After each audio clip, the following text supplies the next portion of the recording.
होते हैं जिसमें लोग ये कहते हैं कि हम अपना वज़न कम करना चाहते हैं लेकिन हम डाइट को अफोर्ड नहीं कर सकते। डाइट महंगी होती है, जैसे एग्स हैं, बीफ है, मटन है, फ़िश, चिकन वगैरह, ग्रीक योगर्ट है, पीनट बटर है या ऑलिव ऑयल वगैरह है, नट्स हैं, इस तरह की चीज़ें हैं। तो वो महंगी हैं, हम अफोर्ड नहीं कर सकते या हम उसको मैनेज नहीं कर सकते। हम हॉस्टल में रहते हैं, हमें वहाँ से खाना खाना पड़ता है, वहाँ ये चीज़ें अवेलेबल नहीं होती। और कुछ मैसेजेस ऐसे आते हैं कि कुछ लोग जो बाहर के ममालिक में जॉब कर रहे होते हैं उनको सिर्फ मेस से ही खाना खाना पड़ता है और मेस में जो अवेलेबल होता है सिर्फ वही ले सकते हैं। जैसे अभी कुछ दिन पहले भी मुझे एक मैसेज आया और उनका वज़न बहुत ज़्यादा था और ये चाह रहे थे कि उनका वज़न कम हो लेकिन वो डाइट प्लान, एक स्पेसिफिक डाइट प्लान फॉलो नहीं कर पाएंगे क्योंकि उनको मेस से खाना पड़ता है और उनको अलाउ नहीं होता कि वो अलहदा से अपना खाना तैयार करवा सकें या खुद करें। या जॉब रूटीन ऐसी होती है जिसमें बंदे के लिए बहुत प्रॉब्लम होती है, सुबह से घर से निकले हैं, रात को घर को वापस आना है, तो इस सारे दिन के दौरान वो अपने मील्स को मैनेज नहीं कर पाएंगे स्पेसिफिक डाइट के ज़रिए। तो एक तो मैसेज मुझे ये भी रिसीव हुआ जब मैंने उनको बताया कि आपको स्पेसिफिक मैक्रोस के साथ रहना पड़ता है, प्रोटीन और फैट्स को हाई रखना पड़ता है, कार्ब्स को कम करना पड़ता है, वर्कआउट करना पड़ता है, फिर जाके आप डिज़ायर्ड बॉडी शेप हासिल कर पाते हैं जिसमें आपकी बॉडी से जो वज़न कम होता है उसमें मेजर पोर्शन फैट सेल्स होता है, यानी चर्बी कम होती है और मसल लॉस इतना नहीं होता। तो उनका मैसेज ये आया कि क्या अब गरीब बंदा वज़न कम नहीं कर सकता? तो पहली तो बात ये कि गरीब कोई नहीं होता, बस थोड़े से फाइनेंशियल इश्यूज़ होते हैं, वो अल्लाह सुब्हानहू ताला की एक तकसीम है, उसमें कभी ऊपर कभी नीचे वो होना होता है।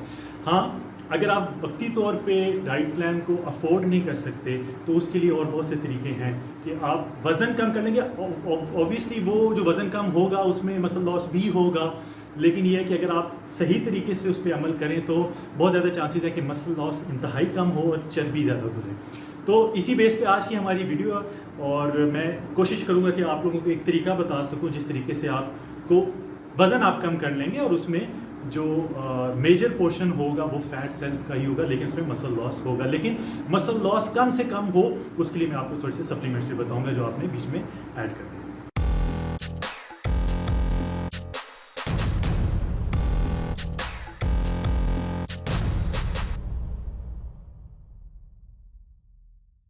तो बेसिकली ये एक डाइट प्लान नहीं है, ये एक डाइट करने का तरीका है जो मैं आपको बताऊंगा। इंतहाई चीप, यानी इसके लिए आपको स्पेशल कुछ भी नहीं करना, आपको स्पेशल कोई अरेंजमेंट्स नहीं करने, वही खाना जो आपको अवेलेबल है आपने उसको मैनेज करना है। और आप जब डाइट कर रहे होते हैं तो इर्द गिर्द के लोगों को पता चल रहा होता है, जब आप अपने स्पेसिफिक मील्स ले रहे होते हैं या लोगों के दरमियान बैठ के आप कह रहे थे जी मैं ये नहीं खा सकता, मैं डाइट में हूँ, तो लोगों को पता चल जाता है कि आप डाइट कर रहे हैं। तो ये जो तरीका है, इस तरीके से किसी को ये भी महसूस नहीं होगा कि आप डाइट कर रहे हैं और आपको आपके रिजल्ट्स भी मिलेंगे। और वो तरीका है इंटरमीडिएट फास्टिंग। आप लोगों ने ये नाम सुना होगा, आजकल बहुत कॉमन है और बहुत अच्छे रिजल्ट्स भी मिल रहे हैं इससे। हम लोग अपनी डेली बेसिस पे इंटरमीडिएट फास्टिंग करते हैं, चाहे हम जंक खा रहे हैं, चाहे हम डाइट पे नहीं हैं, हम फजूल खा रहे हैं, बेतहाशा खा रहे हैं, लेकिन डेली बेसिस पे हम लोग इंटरमीडिएट फास्टिंग करते हैं। और वो कौन सा टाइम होता है? जो हमारे सोने का टाइम होता है। तो अगर आप ये ध्यान में रखें कि आप किस वक्त सो रहे हैं और किस वक्त उठ रहे हैं, तो उस सारे टाइम के अंदर चूंकि हम कुछ खा पी नहीं रहे होते तो हम बेसिकली एक तरह से फास्टिंग की स्टेट में होते हैं। इसीलिए सुबह उठ के जब हम सबसे पहला मील लेते हैं तो वो ब्रेकफास्ट कहलाता है कि हम अपनी फास्टिंग को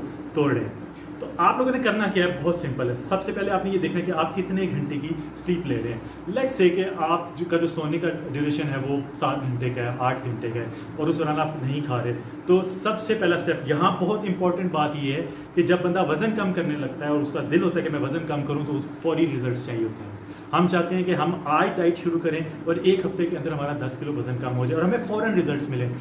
जितनी ज़्यादा हम जल्दी करते हैं उतनी जल्दी हम डीमोटिवेट होते हैं। तो इस प्रोसेस को सिंपल रखना है, रियलिस्टिक रखना है। और उसके लिए तरीका क्या है कि आपने सबसे पहले ये देखना है, जल्दी नहीं करनी। इतना अरसा लगा वजन बढ़ने में, फिर हम डाइट को फॉलो नहीं कर सकते, प्रॉपर डाइट को हम 12 हफ्ते 8 हफ्ते ख़ास किस्म के खाने पे नहीं रह सकते।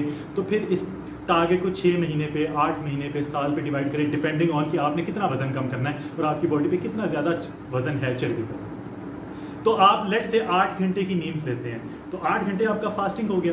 तो आपने क्या करना है कि जिस वक्त सोना है उस सोने से 1 घंटे पहले खाना पीना छोड़ दें या उठने के 1 घंटे के बाद कुछ खाएं। तो बेसिकली जब आप ऐसे करेंगे तो आपका फास्टिंग पीरियड हो जाएगा 9 घंटे का लेट से। तो आप 1 हफ्ता ऐसे गुजारें, कोई जल्दी नहीं करनी। लोग इंटरमीडिएट फास्टिंग पे आते हैं, फ़ौरन 16 घंटे की फास्टिंग शुरू कर देते हैं, 8 घंटे की जो ईटिंग विंडो है वो रखते हैं, जल्दी डिमोटिवेट होते हैं क्योंकि एकदम आप अपनी बॉडी को कम देना शुरू करते हैं, एकदम फास्टिंग पे आ जाते हैं, बॉडी स्टारवेशन मोड पे चली जाती है, रिजल्ट्स नहीं देती। जब एक हफ्ते बाद वाटर वेट के बाद रिजल्ट आना बंद हो जाता है, उस वक्त हम डीमोटिवेट हो जाते हैं। तो आपने आहिस्ता आहिस्ता इसको बढ़ाना है। लेट से आपने 1 घंटा या 2 घंटा ऐड किया, आप कहते हैं यार मैं 8 घंटे की नींद लेता हूँ, लेकिन मैं रात को सोने से 1 घंटा पहले और सुबह उठ के 1 घंटा बाद खाऊंगा। तो 2 घंटे आपने ऐड कर दिए, 10 घंटे हो गए। 24 घंटों में 10 घंटे आप फास्टिंग के आपके गुजर गए। अब आपने 1 हफ्ता 2 हफ्ते इस तरह गुजारना है, उसके बाद आपने इनको बढ़ाते जाना है। अपनी जो फास्टिंग की विंडो है वो 10 से 12 घंटों पे, 13 घंटों पे, 14 घंटों पे लेके जाएं और एंड उसका करें 16 या 18 घंटों पे। तो जब आप इस तरीके से इसको लेके चलेंगे तो क्या होगा कि एक तो बॉडी उसको अडॉप्ट करेगी, आदी हो जाएगी बॉडी, तो आपको ज़्यादा प्रॉब्लम नहीं होगी। दूसरा ये है कि वो जैसे जैसे आपकी फास्टिंग विंडो बढ़ती जाएगी, आपका वजन कम होना शुरू हो जाएगा और आपको अच्छे रिजल्ट्स मिलना शुरू हो जाएंगे। अब इस दौरान आपको क्रेविंग्स वगैरह हो सकती हैं, क्योंकि ऑब्वियसली हम लोग आदी होते हैं बार बार कुछ खाने के, स्नैकिंग करने के। क्रेविंग्स के लिए जब आप इंटरमीडिएट फास्टिंग में आप ग्रीन टी ले सकते हैं, आप ब्लैक कॉफ़ी ले सकते हैं, आप सिंपल जो यखनी होती है चिकन की वो ले सकते हैं। जो भी सप्लीमेंट्स मैं आपको बताऊंगा आप वो सप्लीमेंट्स ले सकते हैं। और आपको मीठे की अगर क्रेविंग हो रही है या भूख लग रही है, उसका सबसे आसान हल है पिंक सॉल्ट। जैसे ही आपको क्रेविंग हो, 1 चुटकी पिंक सॉल्ट जुबान के ऊपर रखें, आप देखिएगा कि आपकी जो क्रेविंग्स हैं वो कितनी ज़्यादा कंट्रोल हो जाएंगी। तो अब देखें, आपको वो मुश्किल काम नहीं करना पड़ रहा कि आपको डाइट प्लान को मैनेज नहीं करना पड़ रहा, मील्स बनाने नहीं पड़ रहे, उस पर खर्चा नहीं हो रहा, आपके पैसे नहीं लग रहे। तो ये थोड़ी सी मेहनत आपने करनी है कि आपने एक तो इस ड्यूरेशन को बढ़ाना है और साथ साथ क्रेविंग्स को कंट्रोल करना है। उसके लिए मैंने आपको बता दिया है इंटरमीडिएट फास्टिंग के अंदर आप ग्रीन टी, ब्लैक कॉफ़ी, पानी, यखनी, सप्लीमेंट्स ले सकते हैं। और क्रेविंग्स के लिए नमक का इस्तेमाल करिए, बहुत फ़ायदेमंद चीज़ है, मैंने खुद करके देखा। ये इस पर आपको बहुत ज़्यादा अच्छे रिजल्ट्स मिलेंगे क्रेविंग्स को कंट्रोल करने के लिए। अब सवाल ये पैदा होता है कि इंटरमीडिएट फास्टिंग कैसे करेगी ये काम। देखें, हम जब भी खाना खाते हैं हमारे ब्लड में ग्लूकोज ऐड होती है और वो ग्लूकोज के लेवल्स बढ़ना शुरू होते हैं। जब ब्लड में ग्लूकोज के लेवल्स बढ़ते हैं तो हमारा जो पेनक्रियाज है वो इंसुलिन को रिलीज करता है, इंसुलिन की स्पाइक मिलती है ताकि वो ग्लूकोज के लेवल्स को नीचे लेके आ सके और ब्लड से निकाल के उस ग्लूकोज को मसल्स तक पहुंचाए। अब जैसे ही ग्लूकोज इंक्रीज होता है, साथ इंसुलिन इंक्रीज होती है, साथ ही बॉडी को सिग्नल मिलता है कि ग्लूकोज ज़्यादा है, इस ग्लूकोज को पकड़ना है और इसको फैट सेल्स में कन्वर्ट करना है, चर्बी में कन्वर्ट करना है। वही चर्बी जो हमारे जिस्म पे इकट्ठी होती है, वही चर्बी जिसको फैटी लिवर भी कहते हैं, जो हमारे लिवर के इर्द गिर्द इकट्ठी होती है, हमारे पैनक्रियास के इर्द गिर्द इकट्ठी होती है। तो जब आपके ग्लूकोज लेवल्स बढ़ेंगे, इंसुलिन रिलीज होगी, तो इंसुलिन की कोशिश होगी कि उसको निकाल के मसल्स तक पहुंचाए। तो जिस वक्त आप अपनी बॉडी को फास्टिंग की हालत में रखेंगे, थोड़े टाइम के लिए खाएंगे, इसका मतलब है जितने टाइम के लिए आप खा रहे हैं उस टाइम में थोड़ा खा रहे हैं, वो उतनी ग्लूकोज रिलीज होगी और उतनी ही कम इंसुलिन स्पाइक करेगी। जितनी कम इंसुलिन स्पाइक करेगी, बॉडी को फैट स्टोरेज के सिग्नल नहीं मिलेंगे, बल्कि फैट को बंद करने के सिग्नल्स मिलेंगे, क्योंकि आप कम कैलोरीज ले रहे हैं और बॉडी को रिक्वायर्ड कैलोरीज ज़्यादा हैं। तो फिर सिग्नल ये जाएगा कि जो स्टोर्ड एनर्जी है उसको इस्तेमाल किया जाए, मेटाबॉलिक शिफ्ट इसको कहते हैं, ये बॉडी वो सिग्नल्स देती है। अब सवाल ये पैदा होगा खाना क्या है। अब देखिए, जैसे जैसे आप अपनी ईटिंग विंडो को कम करते जाते हैं, तो मैंने आपको जैसे वीडियो के स्टार्ट में कहा, इसके लिए स्पेशल कुछ नहीं करना, जो आपको अवेलेबल है खाना। ऑब्वियसली इसमें कार्ब ज़्यादा होंगे, हमारे रूटीन के जो खाने होते हैं उनमें कार्बोहाइड्रेट्स ज़्यादा होते हैं। आपने उन्हीं खानों की मिकदार को कम रखना है, ताकि एक तो आपकी ईटिंग विंडो लेट से 6 घंटे की है, 8 घंटे की है, कोशिश करें कि वो 6 घंटे की बने। 18 घंटे आपकी फास्टिंग हो, उसमें से 8-9 घंटे आपके सोने में गुजर जाएंगे, बाकी 10 घंटे आप इजीली मैनेज कर लेंगे। और बाकी जो आपकी ईटिंग विंडो है 6 घंटे की, उसके अंदर आपको जो खाना अवेलेबल है वो खाएं, लेकिन कम मिकदार में खाएं। तो जैसे ही हम उसको कम मिकदार में खाएंगे तो एक तरह से कैलोरिक डेफिसिट भी बन जाएगा। अब यहाँ पे मसल लॉस ना हो तो क्या करना है, उसके लिए आपने 3 सप्लीमेंट्स ज़रूरी लेने हैं। मल्टीविटामिन किसी भी अच्छे ब्रांड का ले लें। निशानी ये होती है कि जैसे एक तो रिप्यूटेड कंपनी होनी चाहिए, दूसरा आप जाके जब उसकी पैकिंग देखेंगे उसके ऊपर जितने ज़्यादा विटामिन लिखे होंगे उतना बेहतर होगा कि मैक्सिमम विटामिन हमें एक टैबलेट से मिल जाए।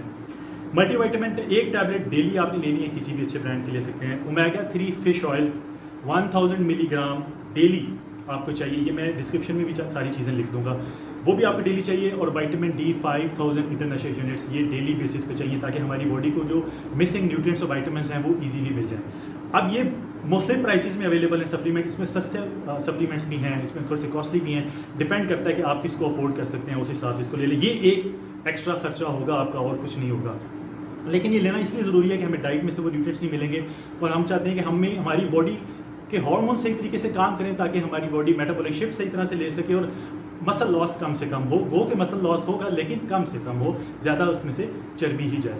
अब अगर आपको ये लगता है कि ये सप्लीमेंट्स भी महंगे और आप ये अफोर्ड नहीं कर सकते, लेट्स से स्टूडेंट्स हैं उनकी पॉकेट मनी इतनी नहीं होती, तो ऑल्टरनेटिव डेज पे ले लें टैबलेट। यानी एक multivitamin omega 3 fish oil vitamin D आज ली है तो एक दिन छोड़ के फिर अगले दिन लें, ताकि आपकी जो 30 टैबलेट्स हैं वो 2 महीने तक निकल जाएं। तो उससे भी काफ़ी बेहतर होगी, ना लेने से बेहतर है कि आप उन कमियों को पूरा करें। तो चीपेस्ट डाइट प्लान, बल्कि चीपेस्ट डाइट का तरीका यही हो सकता है, और इसको आप करके देखें, इससे आपको इंशाल्लाह रिजल्ट्स मिलेंगे। पूरी दुनिया में लोगों को रिजल्ट्स मिल रहे हैं, लेकिन इसको एक तरीके से, जैसे मैंने आपको बताया, फ़ौरन नहीं अपनी फास्टिंग विंडो बढ़ानी, आहिस्ता आहिस्ता बढ़ाएं।